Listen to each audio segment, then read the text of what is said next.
Сначала, говорит, вот этот сценарий должно утвердить у вас в республике. При советской власти было все, много запрещали. Притворное влияние Запада, да, буржуазное. Ну, на этом они потом погорели. Не надо было, зачем это все запрещать? Это молодежь наша, вот эти вот все толстые наши романы классиков не читает. Я еще тогда писал в духе авангарда. Первые, кто меня напечатали, это были, конечно, из Эстонии, и вторым номером Киргизии.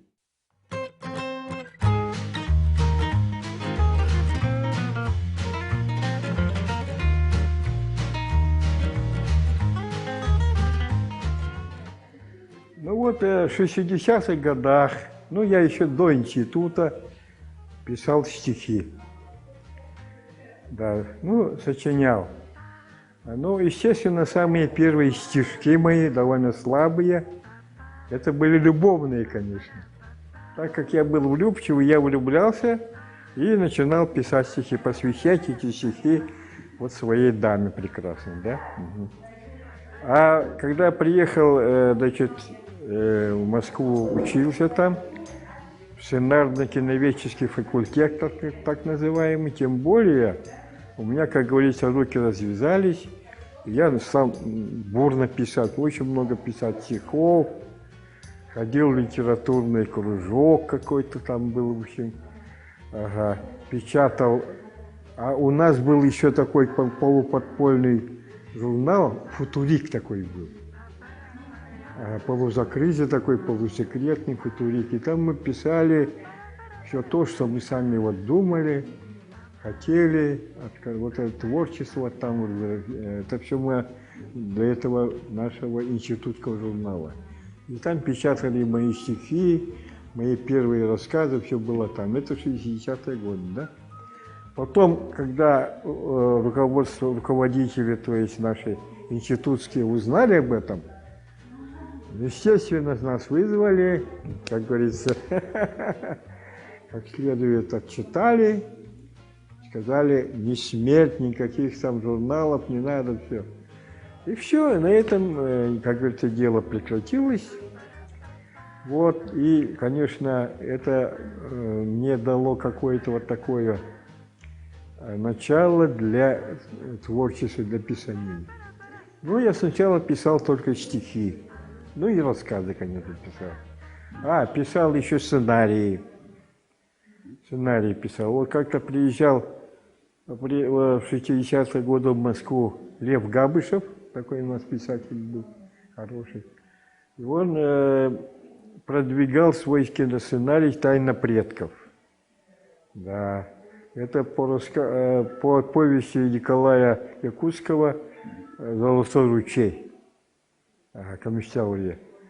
И вот он был на Мосфильме, хотел, чтобы там взяли этот сценарий, поставили фильм, но у него ничего не получилось, еще куда-то ходил, не получалось. Потом мне оставил, значит, сценарий, говорит, зайди в киностудию Горького, попроси, может быть, они там будут. Тогда киностудия Горького была детская киностудия. Ну, я пошел с этим сценарием, значит, на киностудию. Вот. И, естественно, потом уже сказали, потом приходи. Ага. Я потом пришел, они сказали, нет, так дела не делаются. Как делаются дела? Сначала, говорит, вот этот сценарий должно утвердить у вас в республике СССР. Вот там, если утвердится, чуть-то не в обкоме это буду смотреть, потом уже попадаешь на киностудию, в редакцию, потом, когда редакция утверждает, должно попасть в Министерство там высшей культуры, там вот такая бюрократия была, страшная. Вот. Поэтому в те времена, в годы при советской власти было все, много запрещали.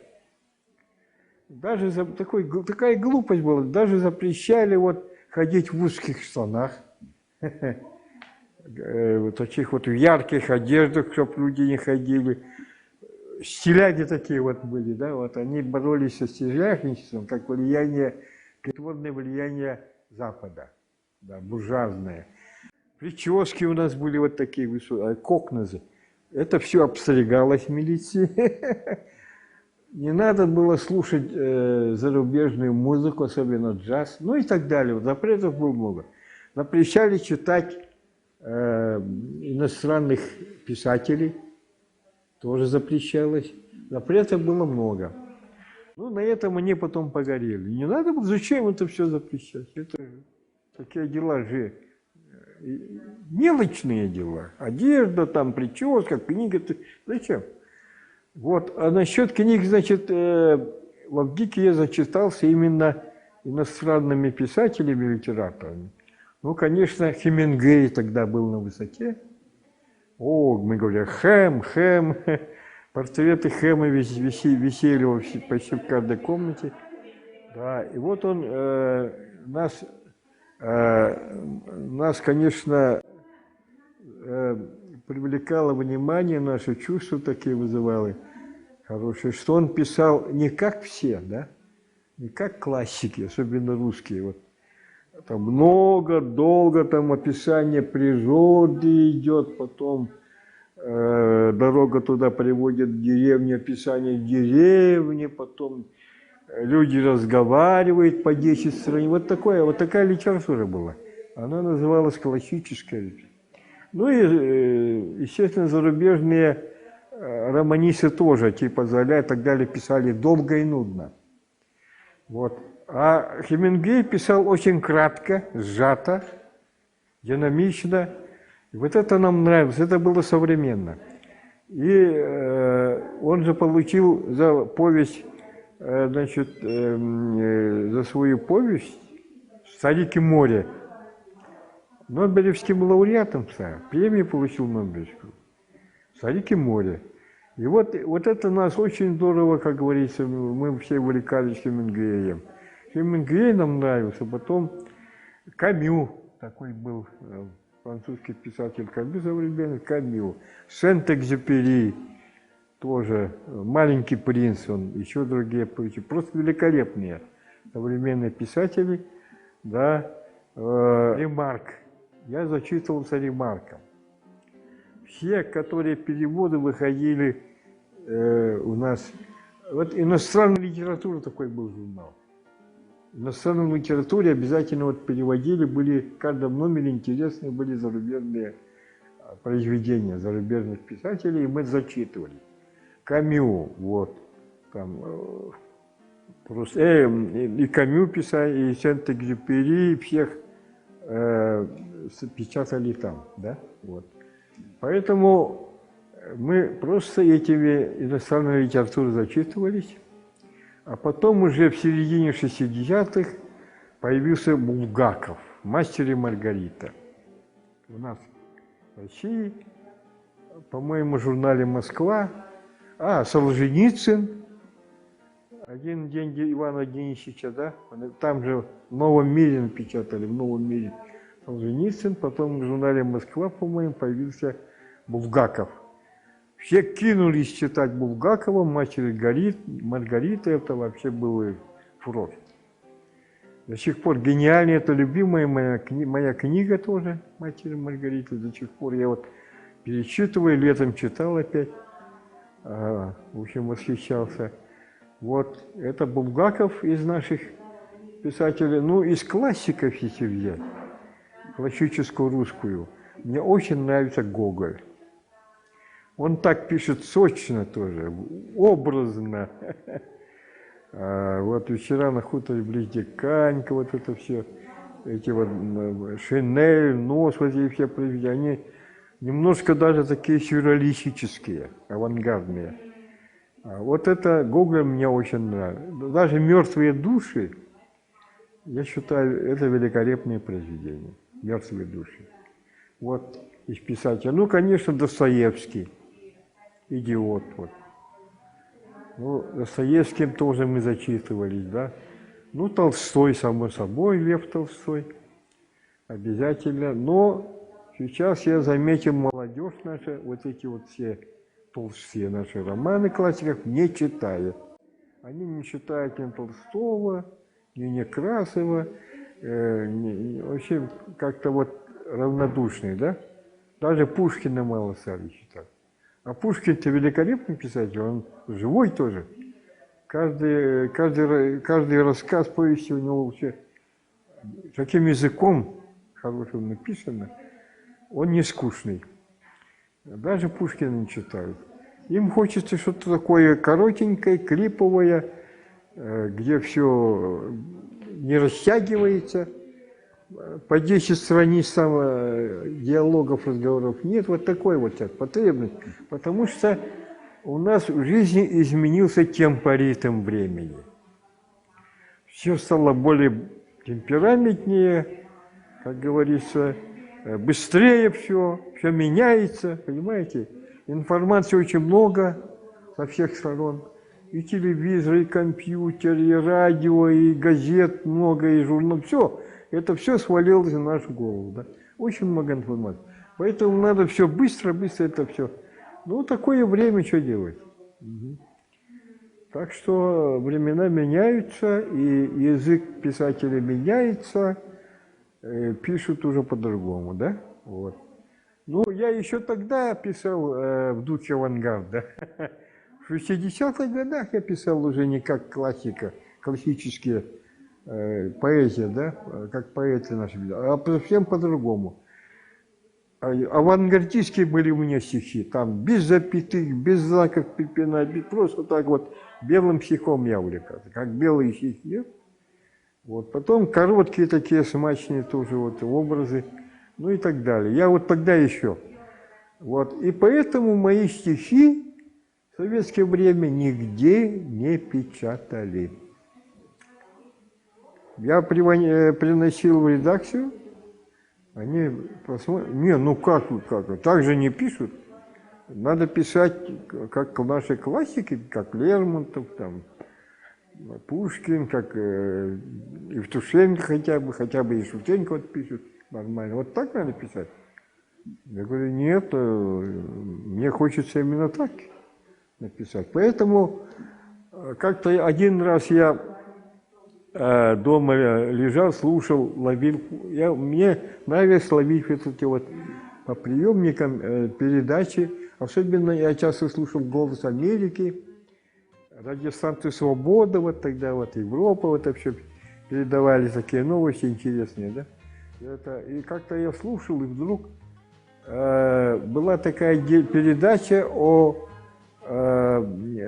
творчестве писателей и поэтов, значит, Эстонии. В Эстонии был журнал такой интересный, «Викаркаа», так называемый. Вот, и там печатались очень интересные современные авангардные стихи, поэзии. И вот они зачитывали. Я так заслушался, думаю, неужели в Советском Союзе вот где-то печатают, пишут такие стихи? Это в Таллине. Я так обрадовался. Это было в апреле, где-то числа 27-го, 28-го. Я лихорадочно собрался, да, сколько у меня было денег взял, и 30-го, представляете, или 29-го вылетаю в Москву, захватив все свои стихи. И уже в конце апреля, так, январь, февраль, март, апрель, 30-е последний. 30-го прилетаю в Таллин. Последний день, да. И представляете, я прилетел в обед и тут же помчался в редакцию Викаркаа. Ну, а кто тут 30-го работает? Никто не работает. Это же предпраздничный день. Ну, я думал, все, я опоздал, редакция, наверное, уже закрылась, все ушли. Прибегаю по адресу, это было в 4 часа уже. Кто будет в 4 часа перед 1 маем сидеть? Ну, захожу в редакцию, такое большое старинное здание, длинные коридоры, и пусто, никого нету. Заглядываю в комнату, тут нету, там нету, в коридорах никого не вижу. Потом в самой последней комнате там свет горит, да? Я пришел туда, и сидит одна девушка за столом. Ну, я думаю, все, пропало дело. Я подошел и говорю, Вот я прилетел из Якутии, хотел у вас напечатать свои стихи в нашем журнале «Викаркао». Так. Ага. Там были на эстонском языке и на русском тоже они, на двух языках. Я говорю, видите, простите, я, видимо, опоздал, никого нет, жалко. А говорит, а вы что принесли? Я говорю, вот я принес поэзию, стихи. Она, поэзию? Обрадовал, говорит, так это я занимаюсь поэзией. Вот один человек, который редактор занимался поэзией, вот сидел, как будто меня ждал. Вот такое было чудо. Я так обрадовался, даже не поверил, говорю, как? Да. Она взяла мои стихи, стала листать, читать.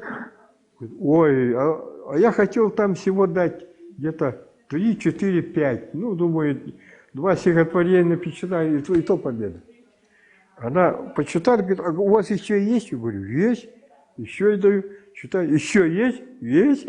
Она все мои стихи взяла. Все 20 с чем-то. Это вы, говорит, оставьте, и мы посмотрим, напечатаем. Вот. Ну, она взяла мой адрес, телефон, там все.